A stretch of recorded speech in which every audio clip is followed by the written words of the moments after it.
200 years ago, the railway arrived in Britain like a bolt of iron lightning, transforming the towns, time and territory.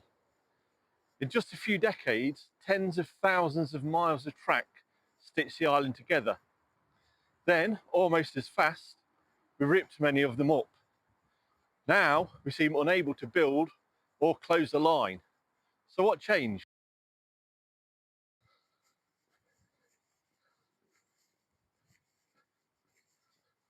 You're watching The Making of Britain, where we trace the strange journeys that turned this island into the country we know today.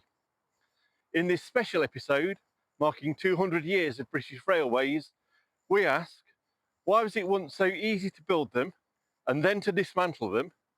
And why is it now so hard to do either?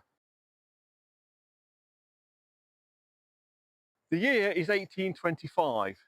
George Stephenson's Stockton and Darlington Railway roars to life. The world's first public railway to carry both passengers and freight. Just 5 years later, the Liverpool and Manchester Railway opens, and suddenly the future belongs to steam.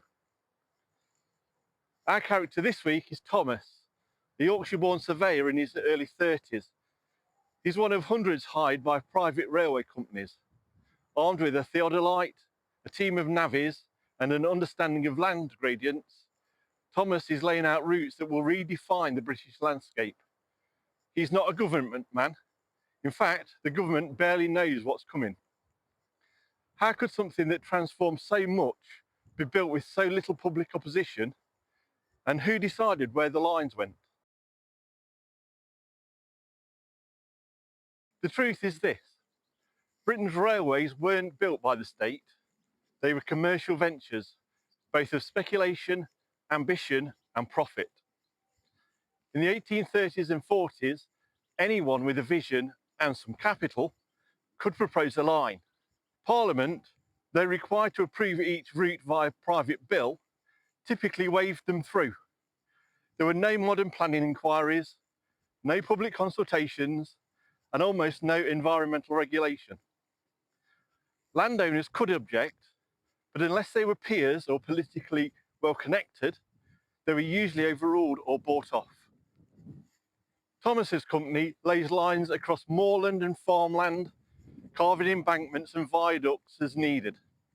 His team faces opposition only from a few angry landowners and startled sheep. By 1850, over 6,000 miles of railway crisscross Britain. By 1900, it's over 20,000. But with so many lines laid down by so many companies, who kept it all coordinated? And what happened when things didn't make money? By the interwar period, things began to unravel. The boom years left Britain with a maze of duplicated routes. Tiny stations served barely populated areas, while small rival companies ran inefficient parallel services. Road transport was rising. By the 1920s, the Grouping Act had consolidated the mess into the big four companies. But it didn't solve the core problem. Not all railway lines were useful. Our character Thomas, now retired, reads newspaper headlines with concern. His lines are losing money, but his children don't take the train, they drive. And his grandchild, working in London, flies for business. So why did we keep these lines running for decades? Why wasn't the call faster or slower? Enter the 1960s. British Railways, now nationalised, is hemorrhaging cash. Dr. Richard Beeching, a chemist by training and a manager by trade, delivers two infamous reports. His solution: slash the network. From over 20,000 miles, he cuts it to just over 11,000. Over 2,300 stations are closed. Rural communities lose their links. Lines built by men like Thomas vanish into the undergrowth. Why was it so easy? Because the lines were owned by the state, and the public, reeling from modernisation everywhere else, didn't resist much. Car ownership had exploded. Bus routes had expanded, and there were no statutory requirement for community consultation. A minister could issue a closure notice and be done with it. But the closures went too far. What stopped the railway from shrinking to nothing? Some routes refused to die.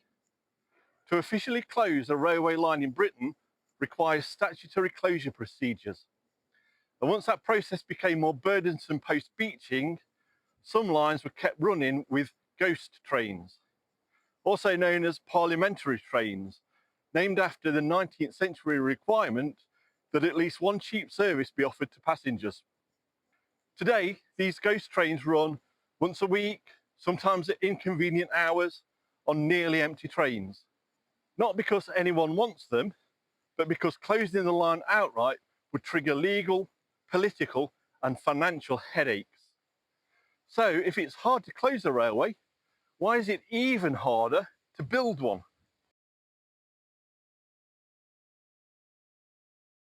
Fast forward to the 21st century. HS2, the high-speed rail line meant to link London with the north, has become a symbol not of ambition, but delay, cost overruns, and bitter political rows. Its first phases have taken longer to approve than the entire 19th century network took to build. Why? Because today, infrastructure projects require extensive environmental impact assessments, local consultations, multiple rounds of parliamentary approval, and often years of litigation. Democracy, in this sense, slows down development. Thomas's descendants, now planners themselves, spend more time in courtrooms than on construction sites. Land that would once have been seized by Act of Parliament is now fiercely defended by campaigners, conservationists, and councils. So where does that leave Britain's railway future? Are we stuck in the past, or finally learning from it? 200 years after George Stephenson's engine first puffed into life, Britain stands at a crossroads. We built too fast, then cut too deep.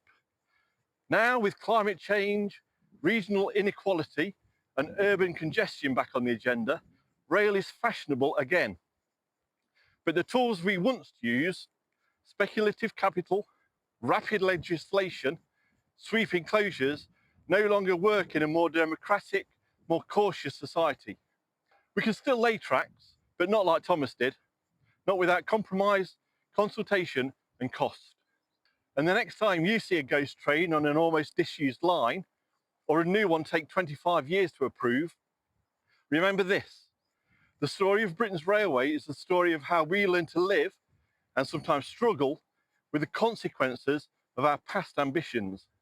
Thanks for travelling with us through this special episode through time. There's lots more, and YouTube will find a video like this one that I think you'll like. I hope you'll enjoy them. Thanks for joining me, and until next time, take care and see you soon.